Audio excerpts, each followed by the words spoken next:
They've rebadged it, you fools!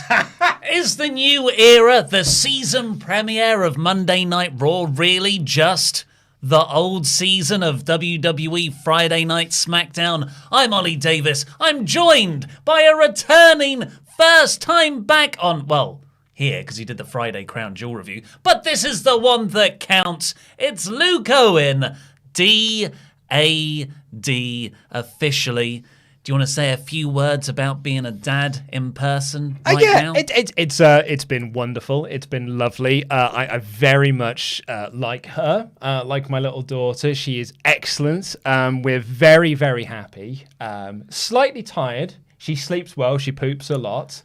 And we're just having a really, really nice time with her. Sleep's a problem. That's what I'm hearing. Yes, something about a daughter changed your life. Yeah. Yeah, what you're also hearing there is she's Daddy's little girl. What I'm mainly hearing, Luke, is sleep.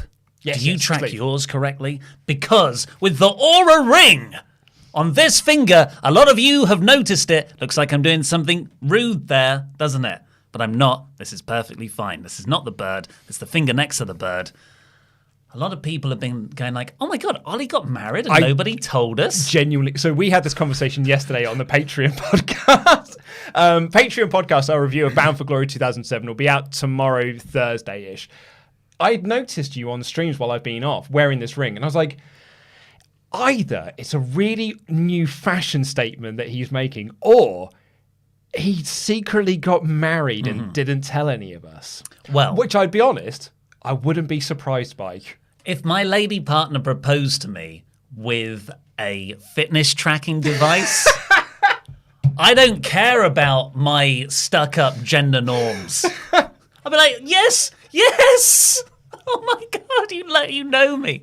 So the Aura Ring, folks, it's a fitness tracker. But rather than a watch, which personally I tried to track my sleep and stuff, I don't like wearing a watch to bed. I thought, because I only got this last week, I thought genuinely it would be on my mind all the time. I've never worn rings before. Within 6 months, 6 hours, 6 hours, I forgot it was on there. Yeah. And it's great. I really like it. This is the new one.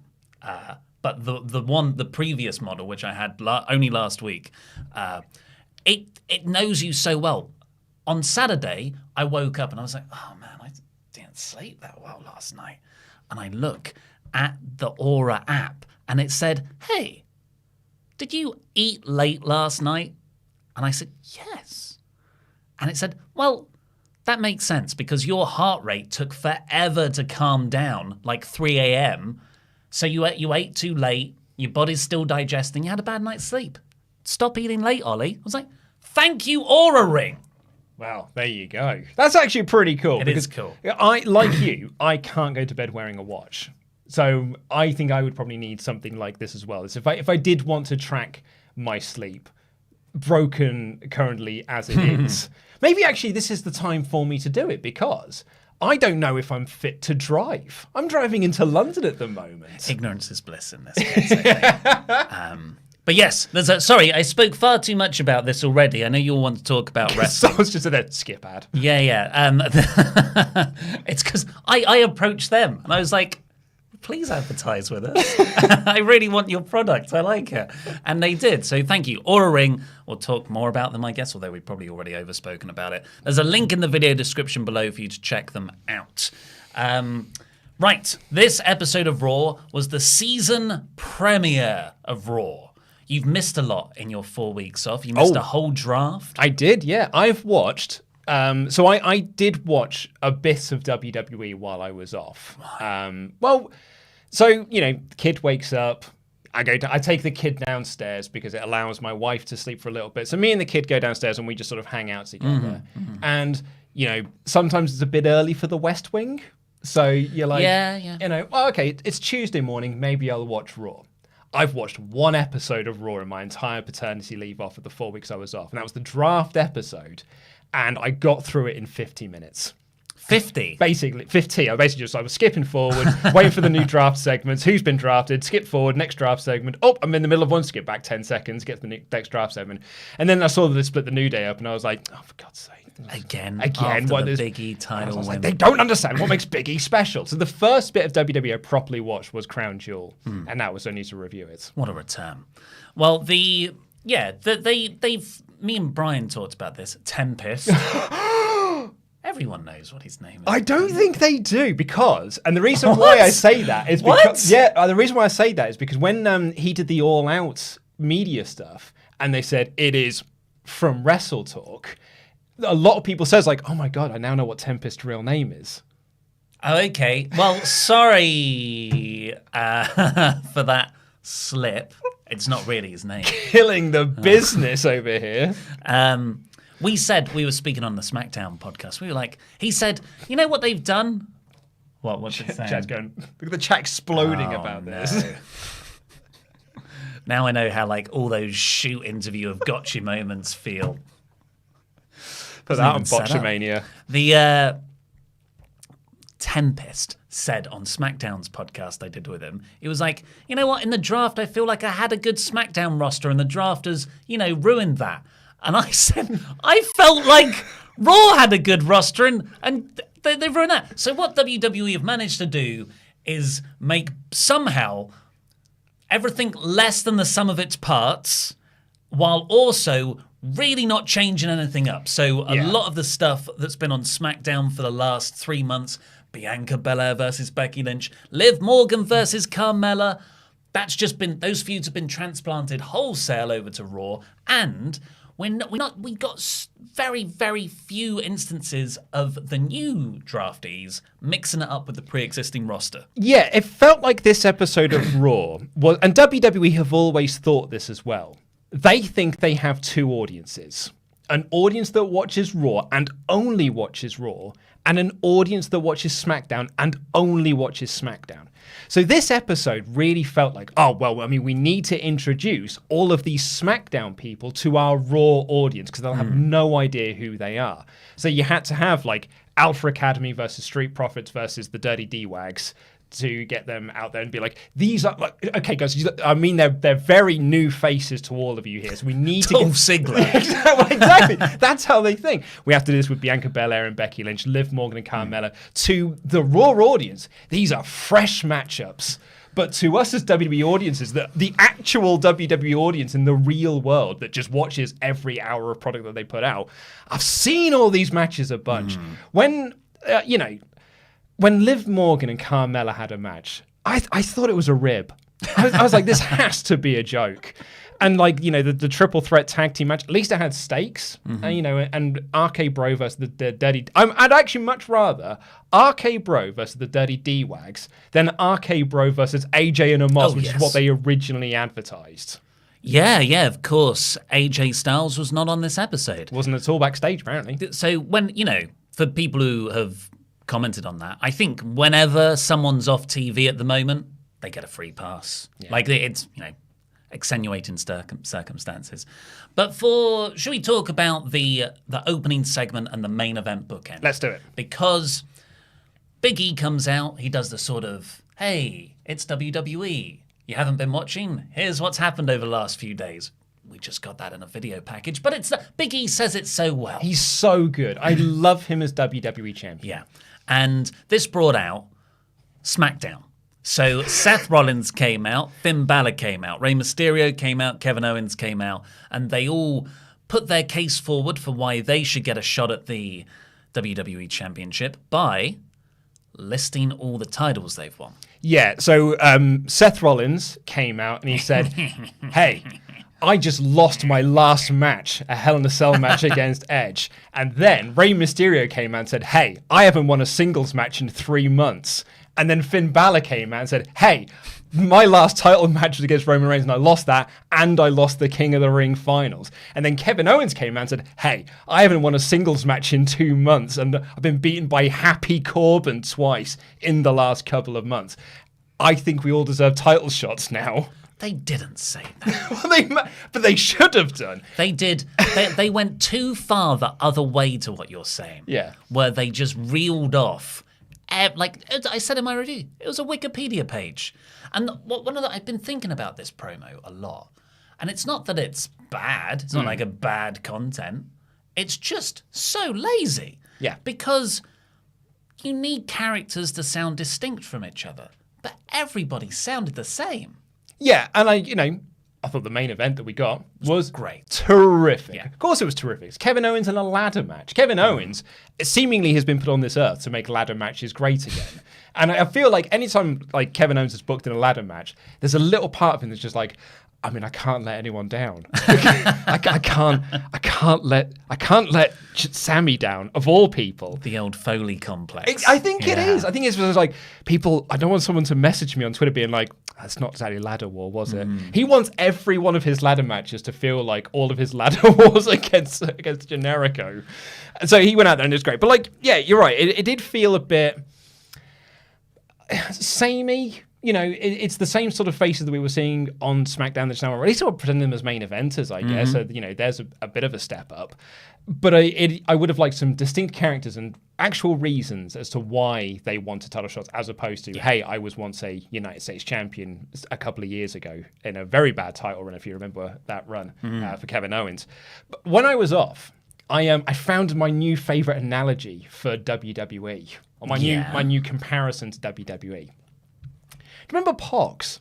Yeah. So Pogs. Loved Pogs as kids. Slam it. Yeah. So if you're not a man of a certain age like or a person of a certain age like us, Pogs were a fad in the 90s where they were little cardboard discs and they had like funny little pictures on them and stuff. And the idea was you would collect Pogs. And it was fun. You would like trade Pogs with your friends. You would go down to the shops and get them. They're also called like milk caps as well, I think. Let me explain it for the modern boy. NFTs.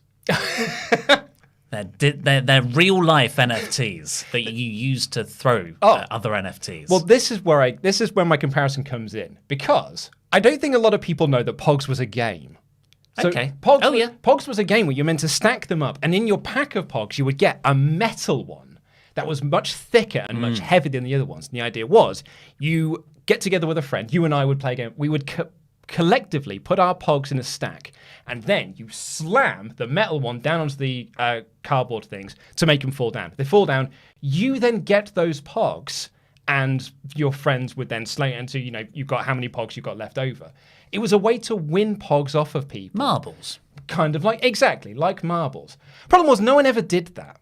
No one ever played the game of Pogs. People just traded them with their friends. Or if you did play the game, you would slam it down and then you would just be like, okay, well, I'm just going to take my Pogs back and you just keep your Pogs. My point is, none of it ever mattered. And that's what WWE is. WWE is a game of Pogs. I was trying to figure out where the analogy was. There is a sport in there. Yeah. But it's a sport that doesn't matter because wins and losses don't matter. Nothing of the outcomes ever matter of shows. But hey, it's fun though. It's fun though, isn't it? Wow, yeah, big move. And then at the end of it, you're just like, okay, I'm just going to take my Pogs back, you take yours back, and that's the end of our game. Well, that's what we got in the main event with the ladder match. Sonya Deville booked it to, decorum. This is no way to behave. All of you listing your championships. Why isn't anyone throwing a title on the ground? So yeah, Big E, by the way, watched this ladder match from backstage at the most extreme angle. Pretend this is that they cut back to Big E. That's the monitor where the ladder match is taking place. He is honestly like that. It is so freaking funny. It was so much more believable than when they did it with the women as well. The 6 women they had standing in a V. Please, everybody, find that image of the women watching the TV and change what is on the TV screen. This is a meme call-out. Pogs. Yeah, but this was an excellent match. I feel like... But when I watched it, I was like, this feels like NXT 1.0 is still alive. And I thought, Rey Mysterio's in there. And I thought, Rey Mysterio is now an honorary member of NXT before it got rebranded. Hey, NXT used to be a place where people got their second wind for a career. And like Rey Mysterio was a guy who has had a great second wind of a career. Yeah. But loads of really good spots. Like you said, Kevin Owens took the bulk of the punishment. He threw himself through ladders on the outside. But he also, he lobbed a ladder at Rey Mysterio doing a dive at one point. But the spot of the match for me was Finn Balor's sell job of Seth Rollins' stomp. Yeah. Where he just sold it like he was dead. I thought you were just going to say, Finn Balor's sell job brackets general. Because it was really good. I loved this main event. Yeah. I mean, of course, how could you not love a main event of Kevin Owens, Seth Rollins, Finn Balor, and Rey Mysterio in a 4-way ladder match? I'll have that any day of the week. And it was delicious. And I'll have seconds, thanks.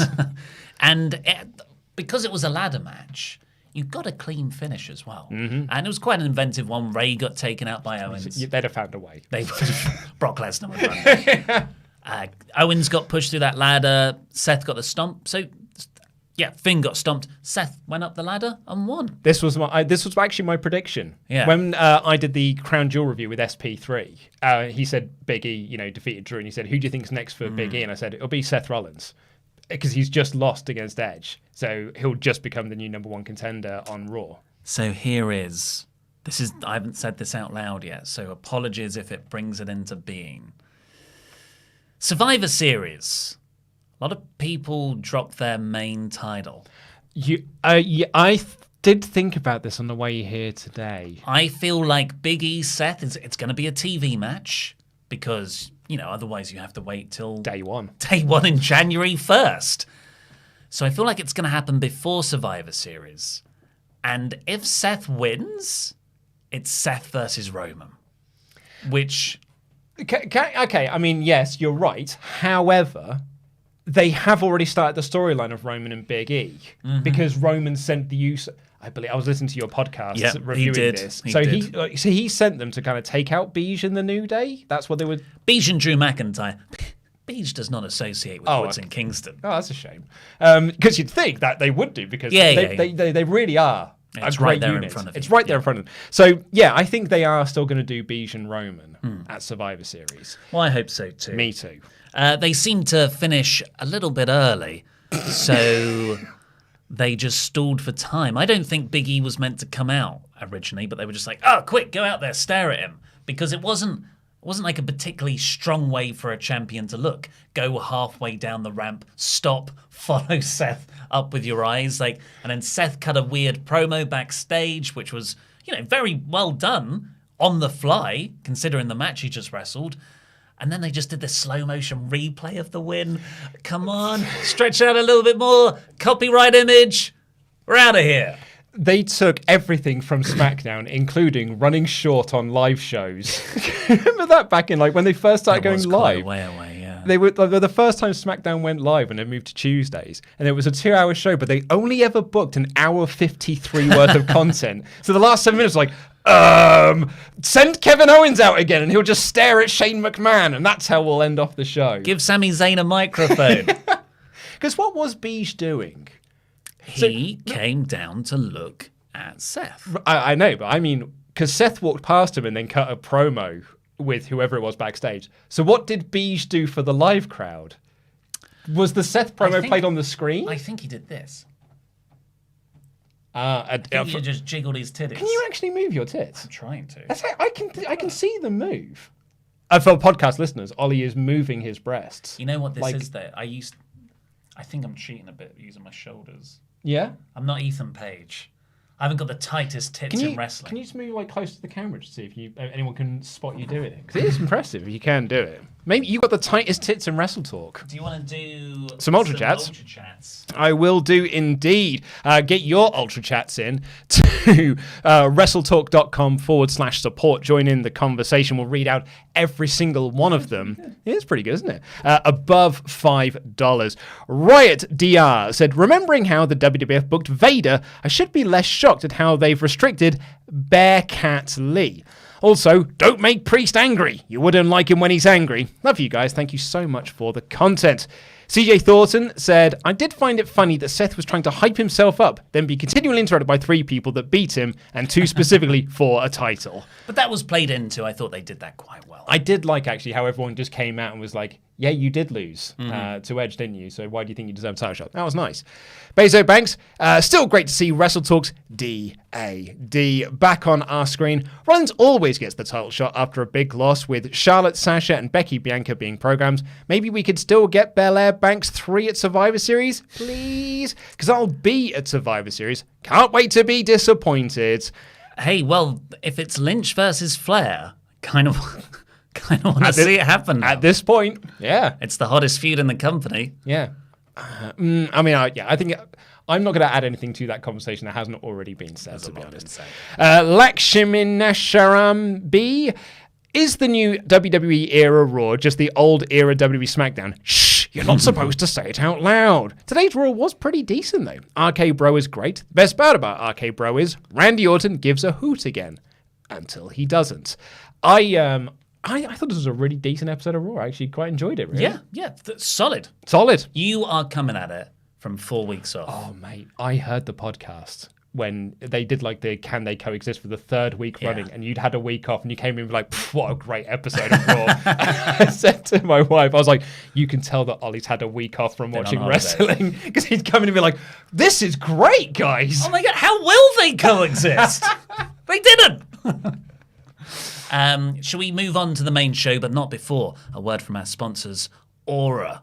Go over to the link in the video description below. Check them out because they track everything I'm doing right. That sounds a bit Orwellian. I'm tracking everything I'm doing right now. Yeah. I'm tracking my skin temperature. I'm tracking my heart rate variability. Didn't even know what that was. I still don't know what that is. I could learn, though. Apparently, when you have quite a regular heartbeat, boom, boom, boom, boom, that's because your body's actually in sort of a state of stress. So everything tightens up and makes everything, quite formulaic. But like WWE Raw, they're under pressure. They just go back to their same old stuff. Whereas when you're really relaxed, your heartbeat should have variability in between each beat. So it'll be going like boom, ba-boom, boom, boom, boom, ba, boom, boom. Scoop it a jazz, jazz it a jazz. Yeah, so that's, And when you go to sleep, your heart rate variability goes up. It's fascinating. It gives you little ideas and suggestions to sort of help you out. That's very good. It also, when you're like, oh, am I feeling ill? Am I coming down with something? It takes that average of your body to like skin temperature from the last 2 weeks, I think. And it'll be like, your body temperature has raised. Maybe take it easy today.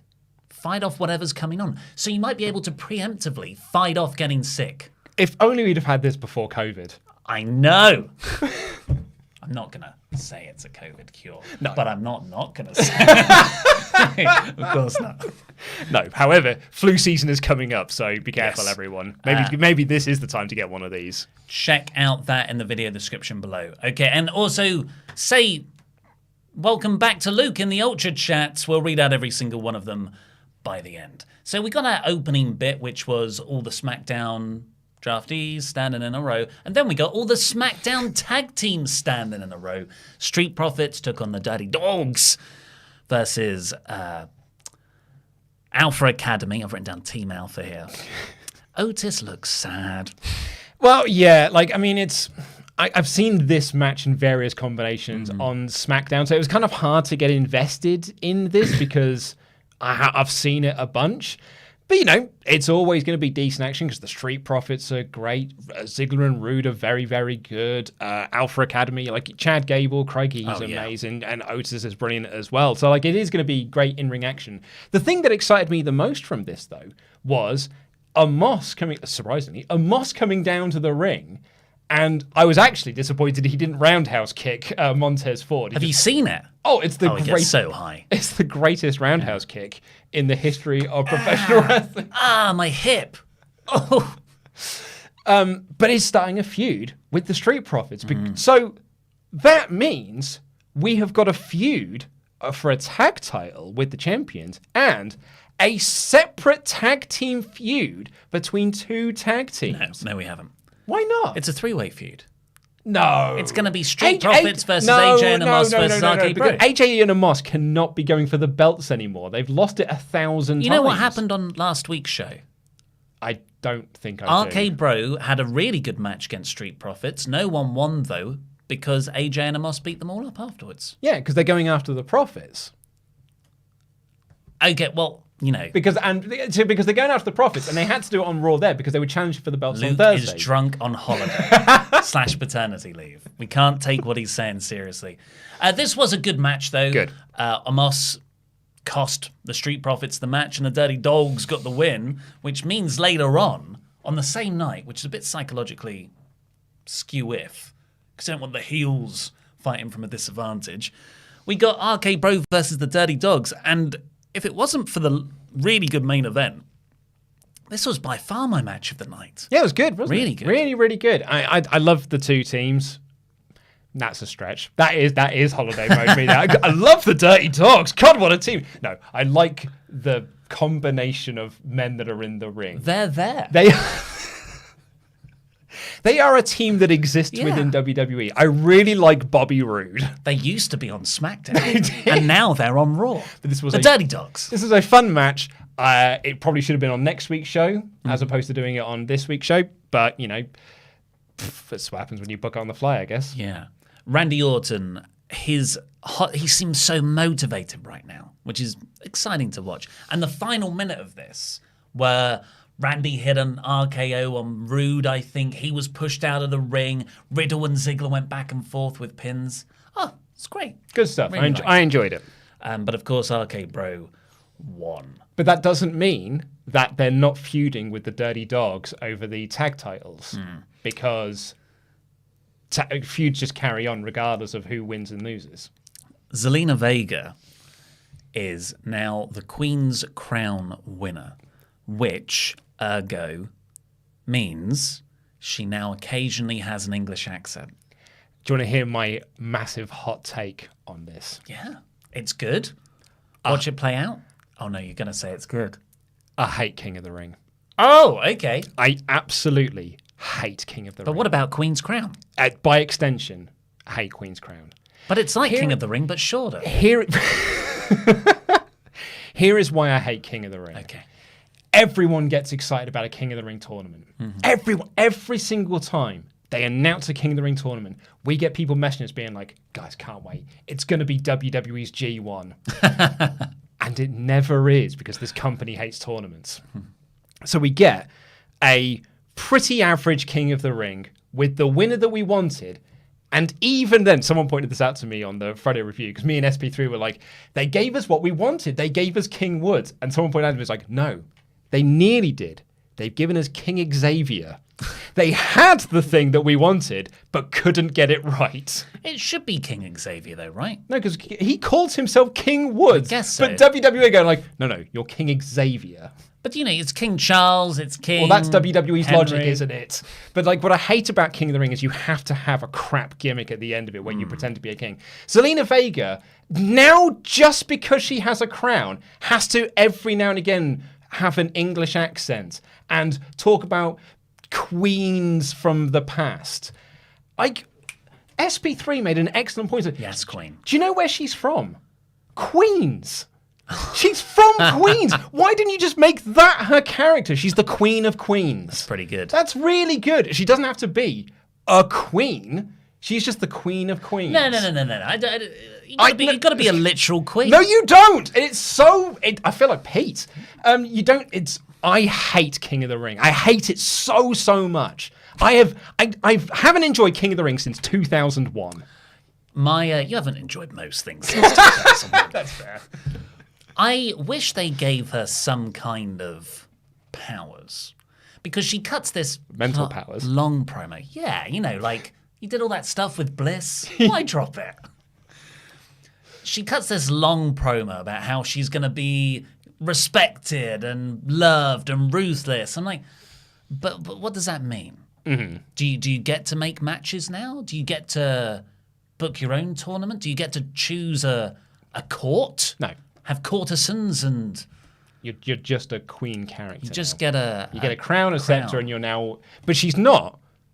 She's the Queen's Crown tournament winner, which is a very clunky thing to drop in promos every now and again.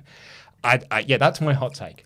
I don't like King of the Ring. And then, so they cut backstage, and there's 6 women standing in a row. I can name 5 of them. I don't know who one of them is, because I saw Liv Morgan, Nikki Almost Superhero, and Rhea Ripley, Tamina, Doudrop, and a mystery blonde, who I don't know who it is. A mystery blonde? I don't know who it is. It's not... Tony Storm's on SmackDown. Natalia's on SmackDown. I don't know who it was. The chat telling us? Oh, the chat will probably correct me on who it is, but I couldn't make out who it was.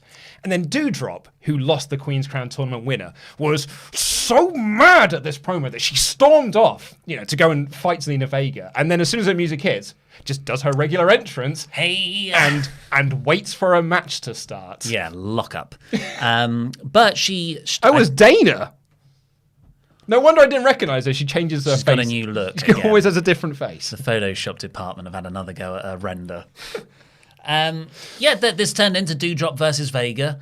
It went shorter than the final of the Queen's Crown tournament, and Vega won with a scepter to Doudrop's head behind the referee's back. Yeah. Should have been Doudrop. Doudrop should have won. Becky Lynch came out after that, and she cut a promo, which was kind of baby-facey, but then she also ran down Bianca Belair. I was going to say, you said in your review, Becky Lynch is a babyface now. She's 100% still a heel. She got a baby... She said, it's great to be here in Houston, Texas. That's because WWE doesn't know what they're doing. I think they're withdrawing from full-on heel, and I think they're just having her as, a badass character who occasionally does heelish things to win. But she was also running down other baby faces. Well, but Becky would do that anyway, because she'd never stand there and be like, I respectfully... Yes, but also Becky wouldn't be like, hey, do you know what I love? This hometown and your hometown football team. It's great to be here. She would say that. It doesn't feel like big time Bex. I think she is just still a heel. It's just the WWE don't really know how to book characters these days. Oh, yeah. So Bianca Belair comes out because, season premiere, everything's changing. And she said, well, I technically beat the Raw Women's Champion last week, so I should get a shot now.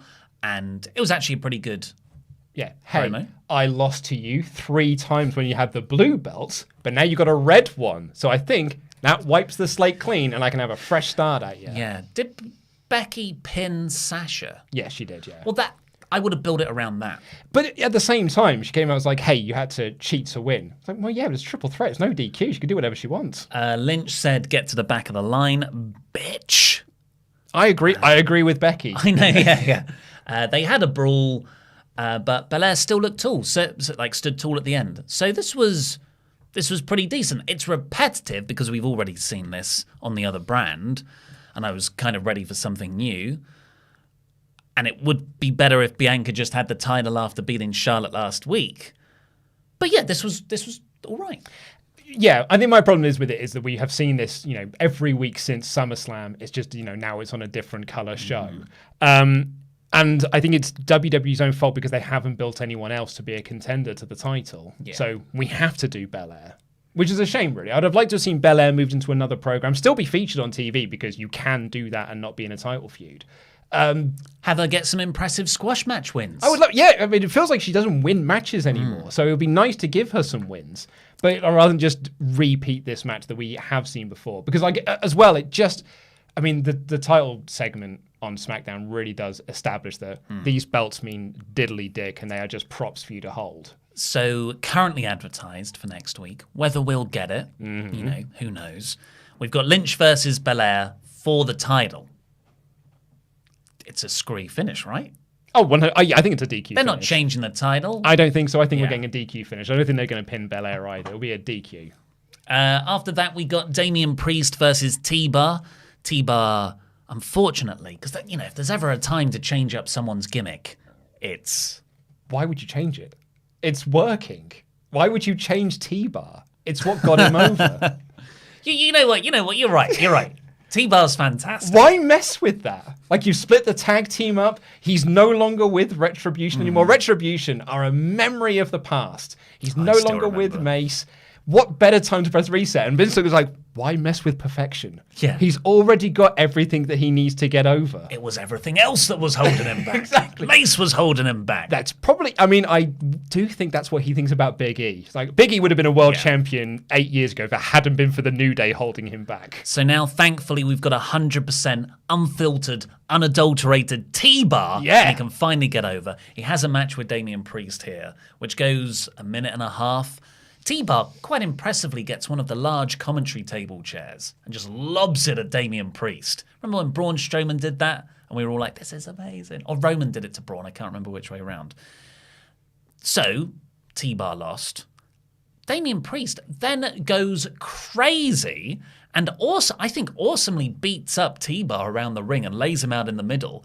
And I've seen a lot of people go, oh no, we've got a Jekyll and Hyde character, or, you know, a sort of schizophrenic, he's good one moment and really angry the next. No, I just saw this as he got a chair lobbed at him and he was angry. So I think where people are getting that from, because I sort of agree, it's the new entrance. Oh. So his new entrance is, like, he's now got new music, and his Titantron, half of it is black with a white silhouette, and the other half is white with a black silhouette. So I wonder if they are being like, one half of him is Damien, and the other half of him is Priest. Oh no, that's exactly what Bruce Pritchard would have. Right? You know, having a talk in the stands, tell me what makes you special, kid. That's what the worry is. And so I completely empathize with people's concerns about that, because they did make an effort in the new Titantron to separate Damien and Priest.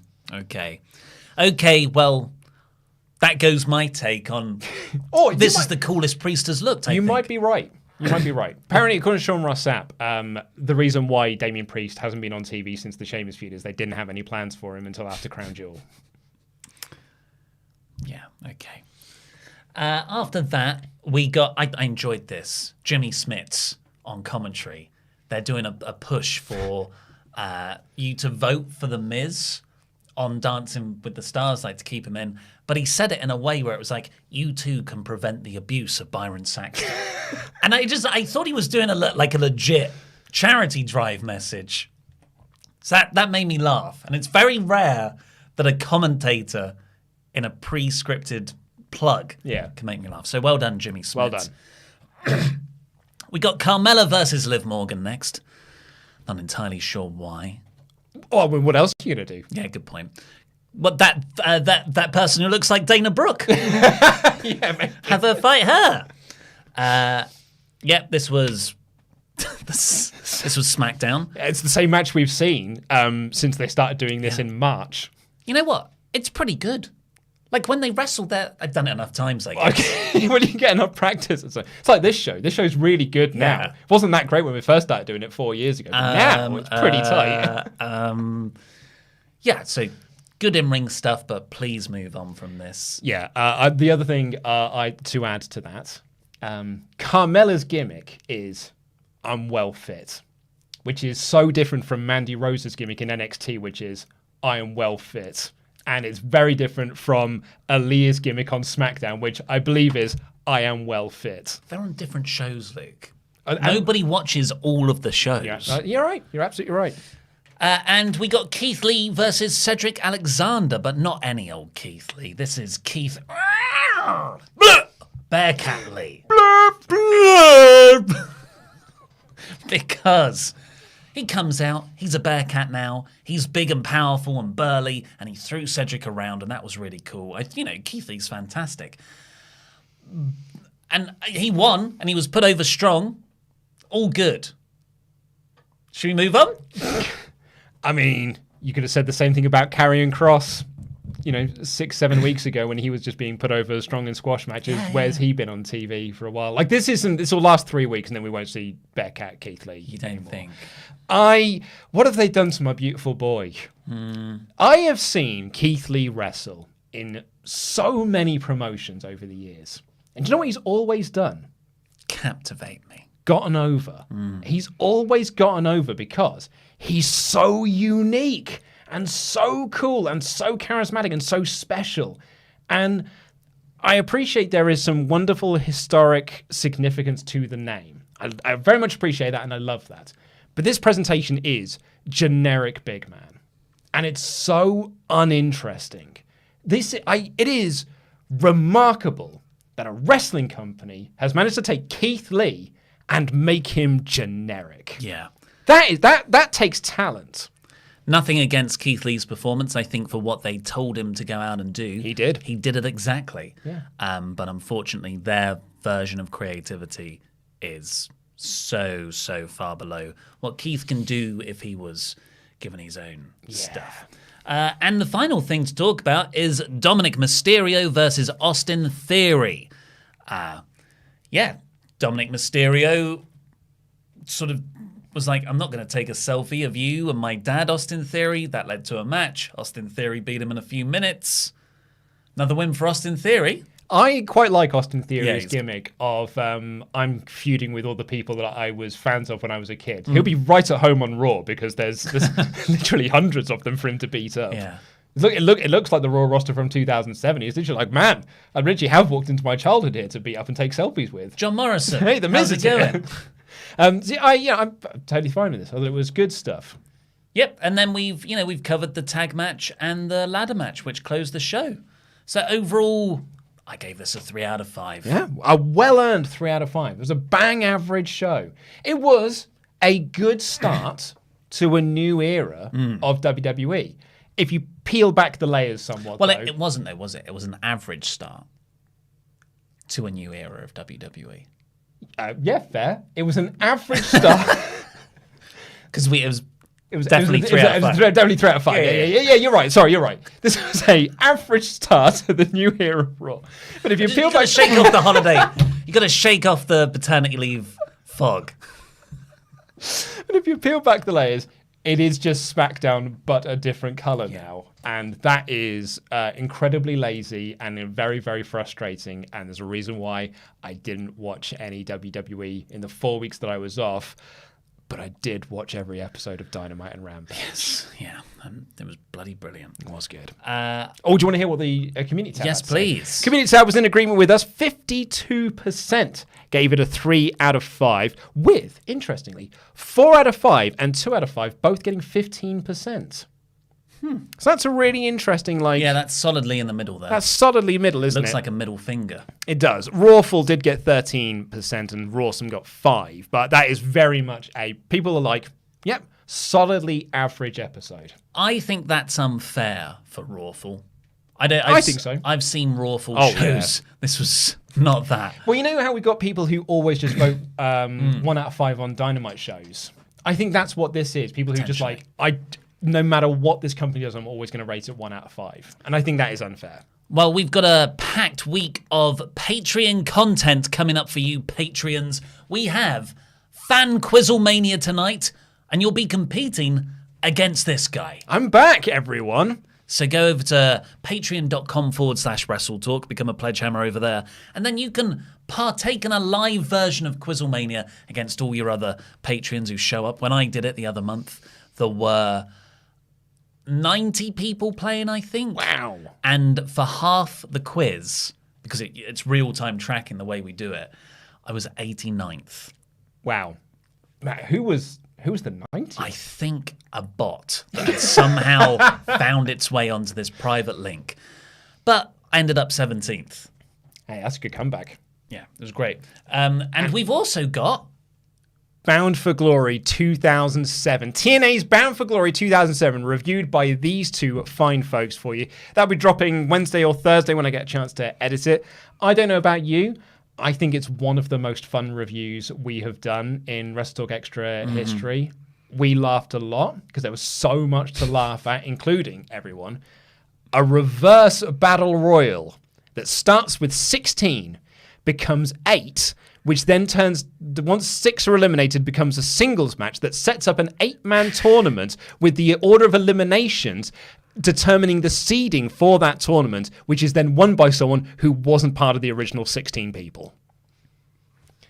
I love this company. Just whenever you think that WWE is really bad, just remember It could be so much worse. And also, if you donate $25 a month or more, you get a wrestling name and a shout out on this very show. So thank you, Pick Him Up, Loot Sponge.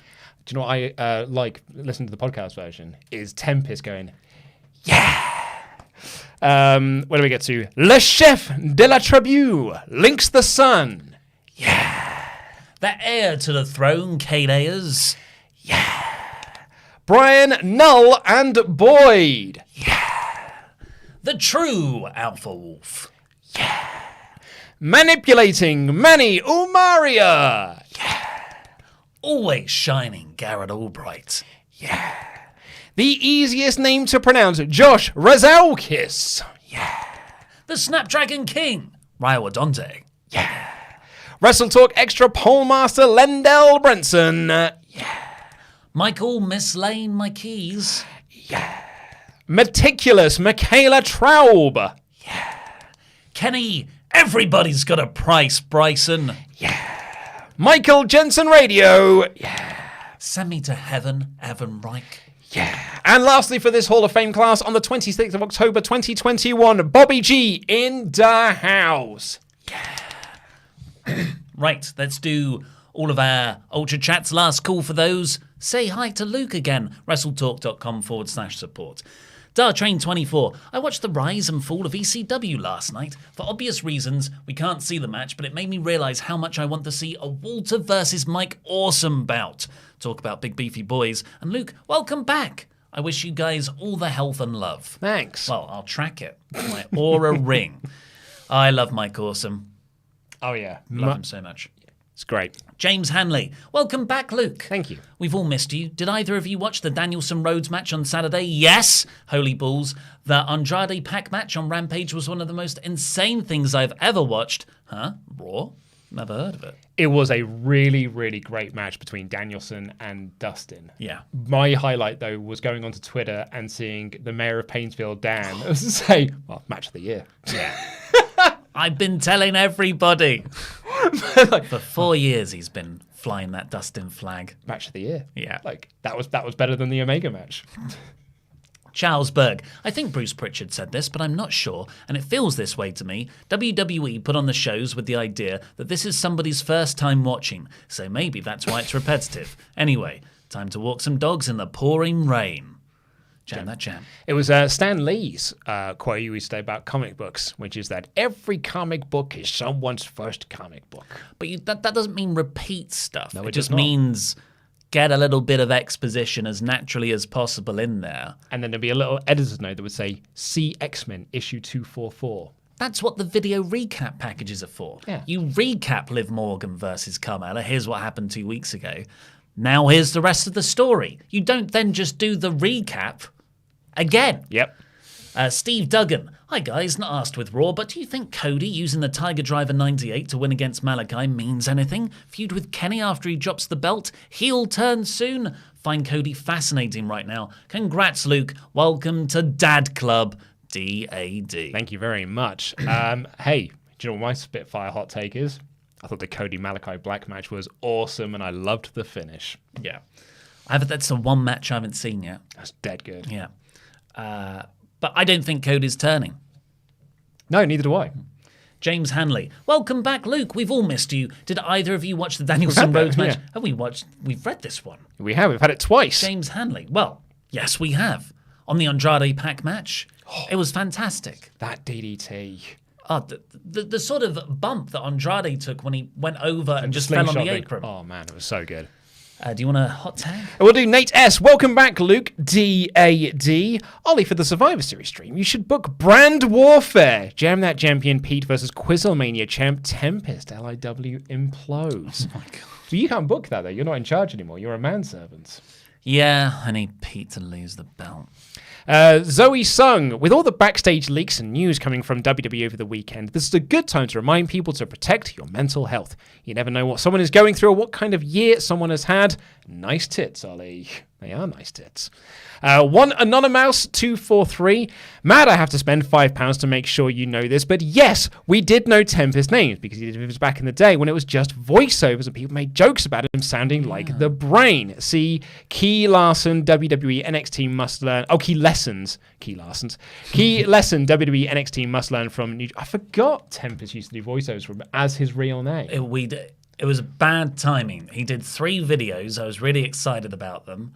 But it was also the same time that the channel fell apart for about 2 months because of the Dynamite had just launched. It was Hell in a Cell, Clickbait Gate, Community Tab Post. We pissed everyone off. I was like, back to basics. 2-minute videos. I remember doing a Dynamite review in about 3 minutes. Good times. That's a nice deep cut there at One Anonymous Mouse. Thank you to Chris Lilly for sending in your messages. We won't read them out just here, but thank you, for sending this. We'll look into that. I don't know what has happened there, but it's something that we will look into, though. And lastly, from Danny G. Looking forward to Fan Quizzlemania tonight. Nice to have Luke playing along, but secretly wish it was Ollie, as I'm not great, and Ollie having a go would be a nice ego boost. Here's to not coming last. That's it. I'm not the ultimate loser. My master was. Oh yeah, that's right. What a fun Quizzlemania that was good. though. It was so I was watching it in bed, because I couldn't sleep. My wife and kid were like sleeping next to me, so I was just like watching it on. I was watching on my phone all the way through. It was so much fun. The next day we got in, and both me and Adam were like, "That was a fun one." It really that was a nice one. I said to Adam when I came in on Thursday, I was like, "It might be one of my favorite that you've ever done." But there was nothing crazy spectacular about it. It was just like a good old fashioned. It's just nice. It was a retro Quizzlemania. It was really nice. Before you do your plug, will you indulge me for just one moment? Yes, I saw this come in. So someone has sent me a package. It's addressed directly to me from Heather. So let's open this up on air. Oh, apologies for that. Sorry. I hope Heather didn't mind me opening this up on air. There's a card. Once upon a time, a very special little girl was born. Aww, that's very nice. From Heather and... How do you say that? Ellis? Ellis? Yeah, Eulis? Eulis, maybe. That might be Eulis. Eulis makes sense. Thank you so much. That's really, really beautiful. Apologies for butchering your name. I am quite bad at names and reading. And we've got a lovely, lovely little wrapped gift. Oh, look at that. Look at the tiny little very hat. Cute. A very, very nice blanket for my little girl. Thank you so much. That's really, nice. really lovely. Thank you very, very much. I really, really like that. Soft. That is soft. That's wonderful. Thank you so much. We've just had a move for the sponsor. Oh, sorry. We've just had 2 more Ultrachats come in. Rob Steedley says, "Welcome back, Luke. When do you think Dominic will win matches? And when will we get Bearcat versus Teabag, Ruin Keith Lee versus Dominic Dijakovic? Hashtag jam that jam." The rumor is that Dominic's going to turn heel. So he's got to lose a bunch of matches for that frustration to make him split with his dad. So, February? Yeah, after the Rumble. Maybe eliminate his dad from the Rumble. And Hedgelin, when will we get a Corey Graves moustache break? I'll look into that, actually. Has he got a mustache now? I think he's got some... It's Movember coming up soon, right? Has he really? I didn't catch every single element of Raw because I had my kid on me. So I missed, anytime I cut to the commentary desk, I basically just sort of looked at her and just be like, oh, God, you're brilliant, aren't you?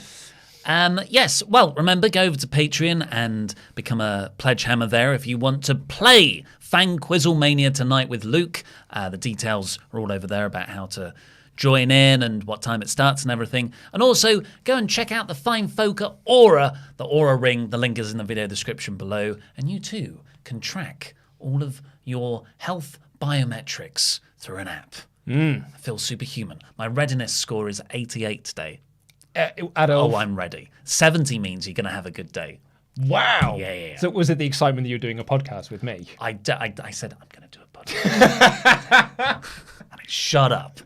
Anyway, thank you. It's lovely to have Luke back. And on Thursday, if all goes according to plan, we might have a new desk with nice audio setups. So fingers crossed, but we're also not good at getting things done on time. Thank you. Jam that jam. Jam that jam, everyone. Have a great rest of your day while I press this button. Bye, everyone.